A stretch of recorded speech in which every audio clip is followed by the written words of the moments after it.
Hello guys, তো রিয়াস লাইফস্টাইলে তোমাদের সবাইকে ওয়েলকাম। তো আজকে ছিল লোকনাথ পুজো, তো সেটারই একটা মিনি ব্লগ তোমাদের সাথে শেয়ার করব। তো দেখো, পুরোটা তো তুলতে পারিনি, তাই কিছু ভিডিও আর কিছু ফটোস ক্লিক করতে পেরেছি, তো সেইগুলোই তোমাদের সাথে শেয়ার করব। তো ভিডিওটা ভালো লাগলে অবশ্যই একটা লাইক, একটা শেয়ার, একটা কমেন্ট করে দিও। আর প্লিজ প্লিজ প্লিজ আমার চ্যানেলটাকে সাবস্ক্রাইব করে দিও। তো চলো দেখে নেওয়া যাক কিছু ভিডিওস আর কিছু ফটোস।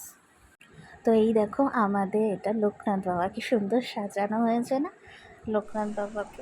আর দেখো, আজকে একাদশী করেছিল বলে তাই ঠাকুরকে ভোগ করে দেওয়ার নিয়ম নেই, তো তাই কারণে ফল আর মিষ্টি দিয়েই বাবার আজকে পুজো করা হয়েছে। তো এই সব যা ফুল দেখছো সব দিদিই এনে দিয়েছে, কারণ আমার ছেলের জন্য তো বেরোনো হয় না, তো তাই কারণে দিদি এগুলো সব কিছু এনে দিয়েছে।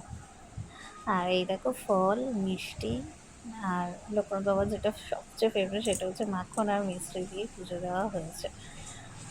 আর এই দেখো, এটা হচ্ছে আমাদের রাধা কৃষ্ণ, আর এই হচ্ছে মা লক্ষ্মী আর নারায়ণের ছবি রয়েছে। রাধা কৃষ্ণকে দেখো কি সুন্দর লাগছে না, আর এই দেখো বাবাকে।